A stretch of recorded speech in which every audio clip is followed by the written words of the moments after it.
Hey y'all, today I'm going to show you a sample of how you can schedule write by number with Hearth and Story writing lessons for the 5th grade level. Let's get into it.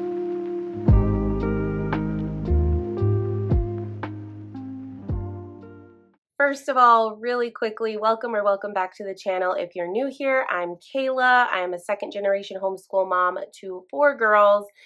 Only homeschooling my older two. My younger two are toddlers still. For my oldest daughter, for the 2024-2025 school year, we have been using Hearth and Story as her main language arts curriculum, the 5th grade level from Hearth and Story. We've absolutely loved it. We've also been pulling from another curriculum, another resource called Write by Number. And Write by Number is actually for all grade levels. It is specifically to teach writing and composition. I have several videos sharing all the details, flip throughs, all the things for both Write by Number and Hearth and Story. So I'm not going to be too repetitive in this video. If you want more information or if you missed any of those, I will have them all linked below. I'll also add this video to a playlist for writing and for language arts and for 5th grade, so that if you're searching by grade level or by a particular subject or even a sub-subject in language arts, you'll be able to find what you need. Today's video is highly requested. A lot of you have been wondering how we've been merging Write by Number with Hearth and Story, because Hearth and Story does include a writing component. They do teach writing or have writing lessons in Hearth and Story language arts, and Write by Number is a full-fledged writing curriculum. So how have we used both? I actually made a recent video talking about merging and blending these two curricula, and a lot of what I talked about actually applies to merging or blending any curricula or resources in your homeschool. So that video will also be in the cards and linked below. But today, I'm actually going to turn the camera around and I'm going to take y'all along with me as I would schedule this out. What does this look like in practical terms? So I'm going to show you a sample of how you could schedule this out. Now, we're specifically looking at 5th grade with Hearth and Story, and we're specifically looking at stage 5 or 6 with Write by Number. I think it's stage 6. So obviously, if you're in a different stage with Write by Number or you're in a different level with Hearth and Story, this might not be an exact replica of what will work for you. But hopefully, this will give you some inspiration and a good idea of how you could potentially schedule out both of these resources and make them work for your student and for your homeschool. So without further ado, let's turn the camera around and get to planning and scheduling. Okay, so I have my planner here, a sample week of Monday through Friday. We vary between a 4-day work week and a 5-day work week. I try to do 5 days for our homeschool unless we can't. Like if there's a doctor's appointment or something, then we can always adjust. And the 4-day week schedule is kind of what we will fall back to. But typically we're a 5-day schedule for our homeschool. Obviously the way that you schedule things out might be different, but hopefully this will just give you some ideas, right? That's what we're here for. So I have my daughter's binder here. This is her setup for Hearth and Story. She has a tab for each component of the curriculum: brain food, spelling, grammar, writing, poetry, and literature. Vocabulary, we went ahead and put that in there because the 6th grade level is going to have vocabulary study. But yeah, she has a tab for each component. So when we go to the writing portion, I'm going to show you where she actually is with this curriculum. Writing was one of the components that she hasn't finished yet. So we're still working through the 5th grade level for the writing lessons. So she's on lesson 12 out of 32 lessons. And what you'll notice about the Hearth and Story lessons with all of the language arts components, but also with writing, is that the lessons are designed to be short and sweet and highly focused. which I personally love and my daughter really loves. There's nothing tedious or drawn out. It's very much like work on this, focus on this for a short period of time, and it's more about consistency versus doing a long drawn out lesson every single day. With the writing, each of these lessons is meant to last an entire week. So you're not doing all of this lesson 12 in one day.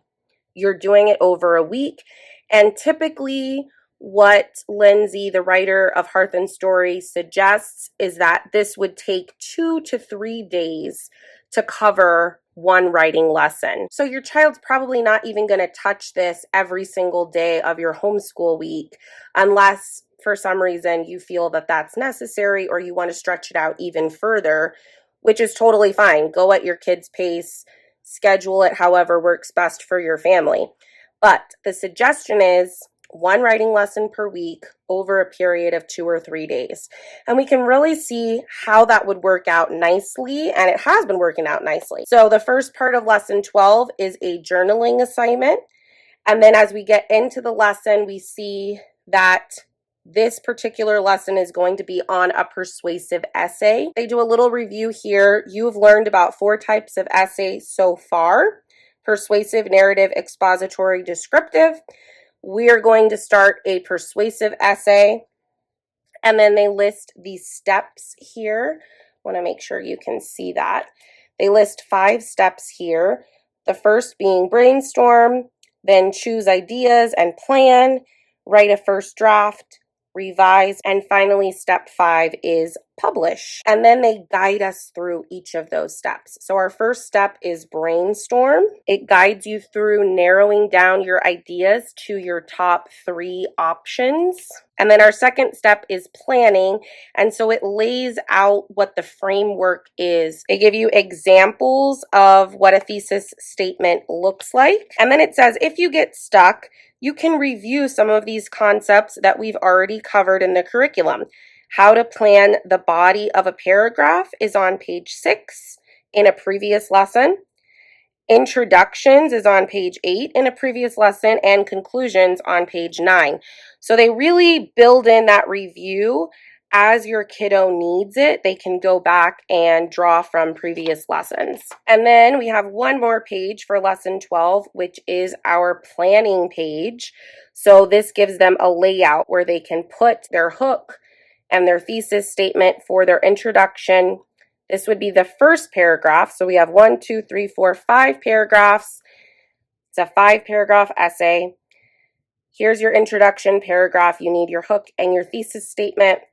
Your first body paragraph with 3 details, and that repeats for your second body paragraph and your third. And then your conclusion, state your thesis differently and offer a closing thought. And that is all of lesson 12. We are not actually writing this essay in lesson 12. We are only getting to the point of planning the essay. That's 1 week. The following week, when we get to lesson 13, then we're going to do our draft of the essay that they planned the previous week. And the week after that, in lesson 14, now we're editing that essay. And then also they publish the essay in lesson 14. And then in lesson 15, they're starting a different writing concept.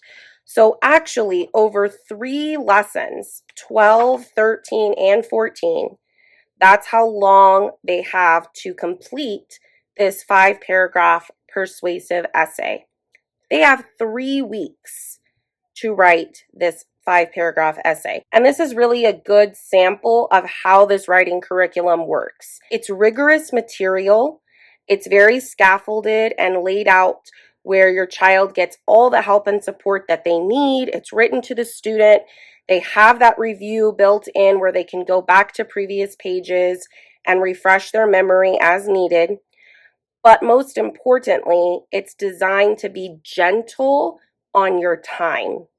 We're not asking your child to brainstorm, plan, draft, and publish a 5-paragraph essay in 2 days or 3 days or 1 school week.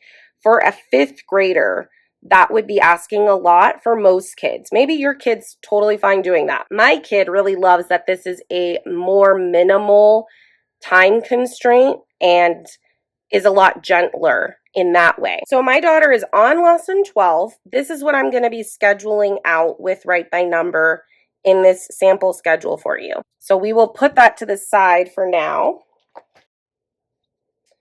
And now we're going to bring in Write by Number to see what she needs to get done this same week in Write by Number.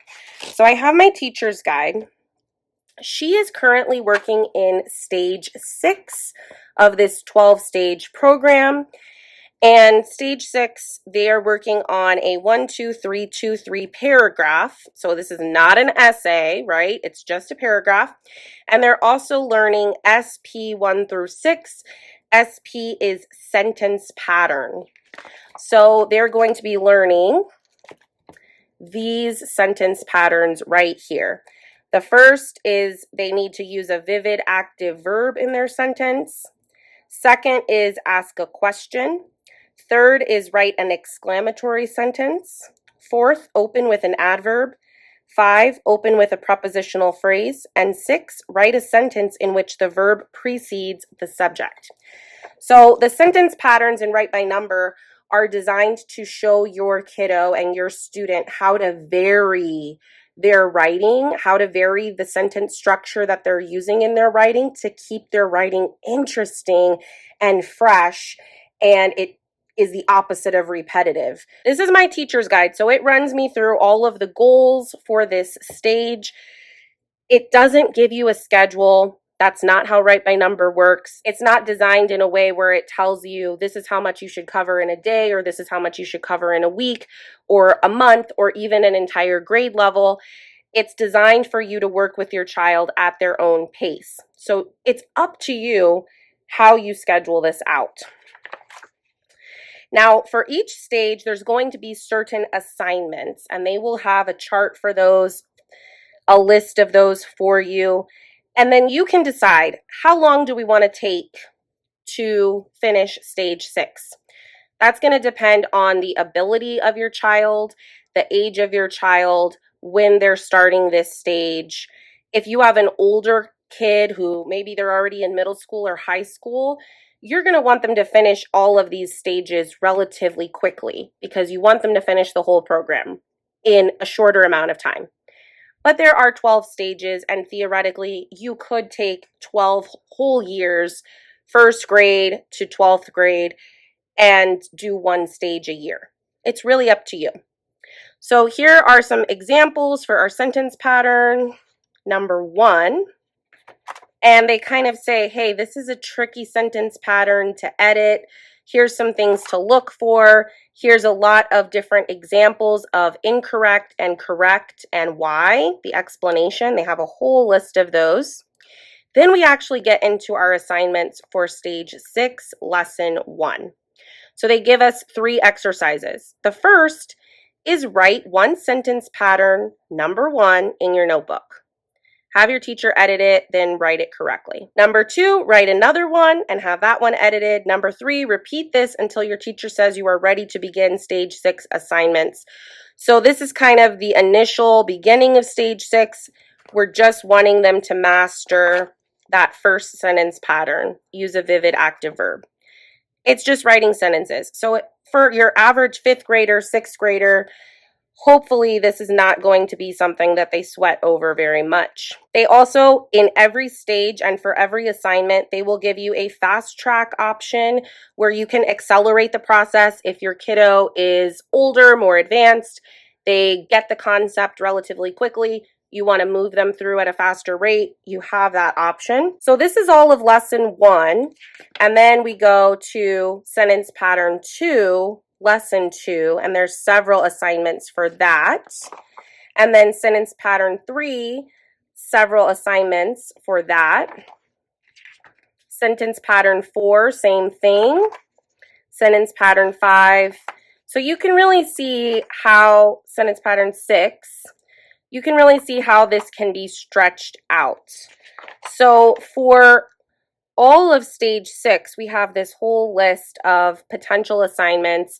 FT means fast track. There's definitely enough here for you to spread out over weeks or months or an entire school year if you see fit. Okay, for this example, we are going to just be working on lesson 1. So we have assignment 1, write 10 sentences that are sentence pattern number 1, which is, if you remember, using a vivid active verb. So writing 10 sentences. And then the second part of assignment 1 is write a 1, 2, 3, 2, 3 paragraph using at least one sentence in that same pattern. Assignment 2, write 10 sentences, write a paragraph. It exactly mimics assignment 1. This is just here for repetition. Assignment 3, write 2 paragraphs using at least one sentence pattern number 1 in each paragraph. And then assignment 4 is a repetition of assignment 3. So again, the repetition is there on a case-by-case basis. Not every kid is going to need to do these assignments over and over again the way that it's laid out, but they have that repetition built in, and then you as the parent or the teacher, you're going to use your own discretion to decide how much repetition your child needs to make sure that they master that sentence pattern. And by this point, I will note they should already know how to do the 1, 2, 3, 2, 3 paragraph because they've been working on that for a couple of stages already. They started that in stage 3 is when we first see the 1, 2, 3, 2, 3 paragraph. So they already know what that is. This is not like they're being flooded with all brand new information. This is really focusing on those sentence patterns. So if I were scheduling this out, let's take a look at the Hearth and Story lesson again. We need a day for our journaling prompt. We need a day for brainstorming. And we need a day for planning. That's at the most, I would say. It's possible that my daughter could do the journaling and the brainstorming in one day, or the brainstorming and the planning in one day.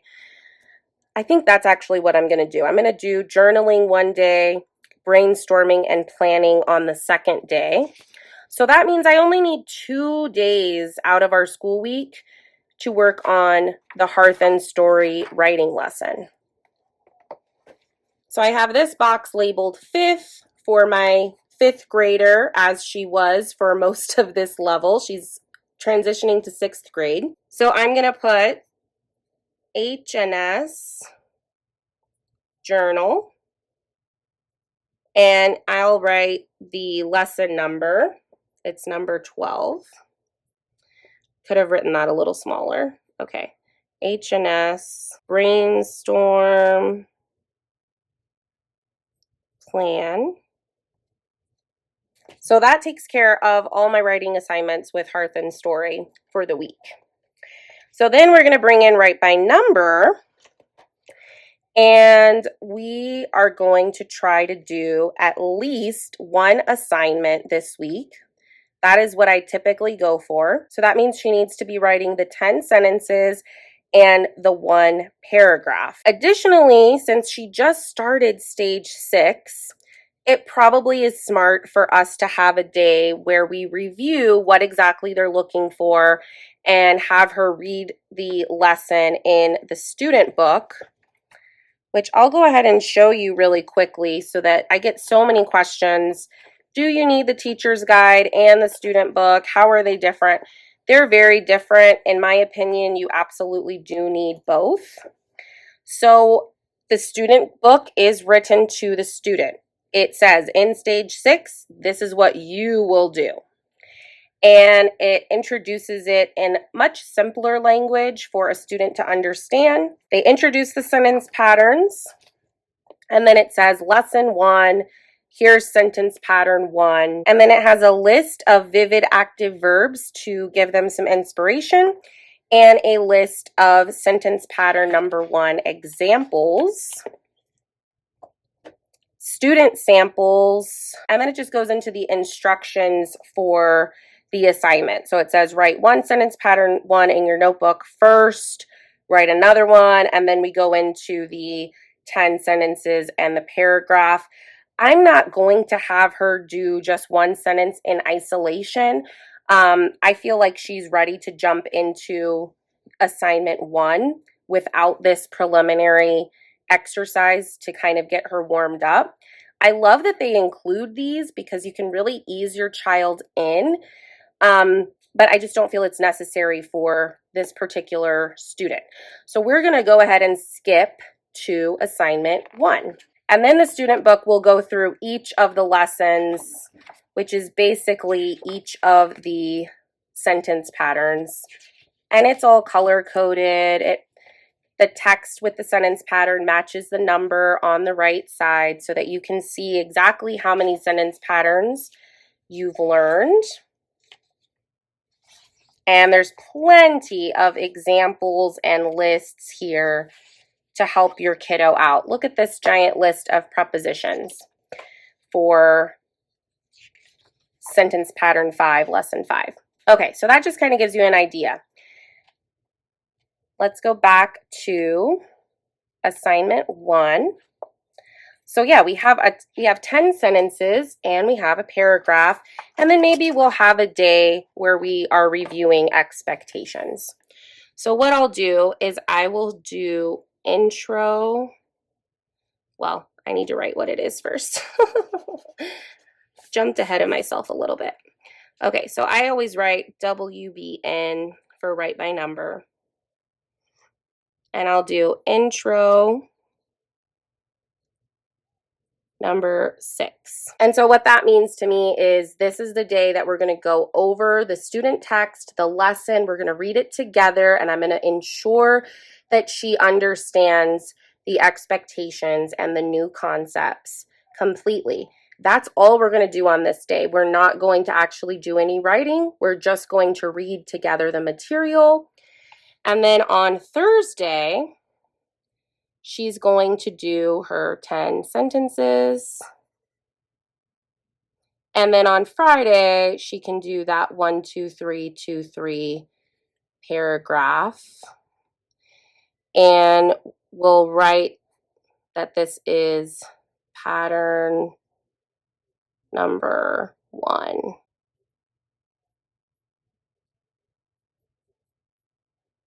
So you can see that with writing exclusively, this is not a heavy load for any of these days. And I could easily move things around and shift if I need to. For example, perhaps on the same page that we do the introduction and reading the material, she also does the 10 sentences. And then we do the paragraph on Thursday instead, and she has no writing assignments on Friday. That also would be very feasible, easily doable. Now let's add in that she would have math.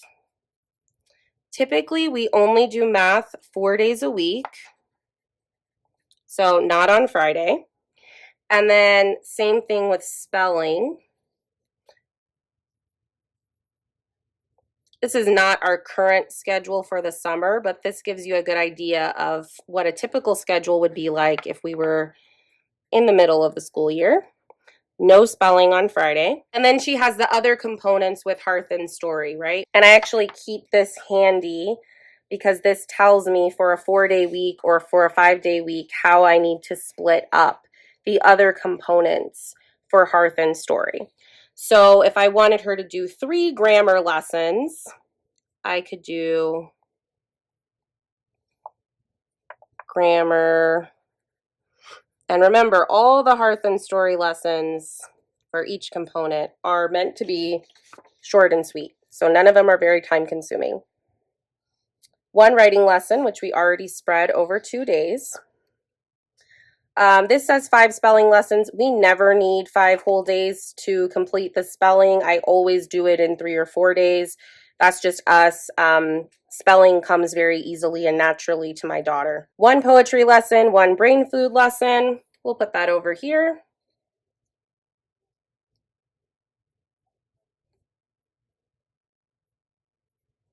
And then it says free reading every day. I don't need to schedule that in. She already does that. So then Friday we would have a lighter day, and typically what her and I do on Friday is we do our phys ed or sexual education, her and I, just the two of us. And then she has that lighter schedule intentionally because we would do a lot more in our group subject areas, which are history or geography or science or literature, art study, whatever we have going on for our group studies.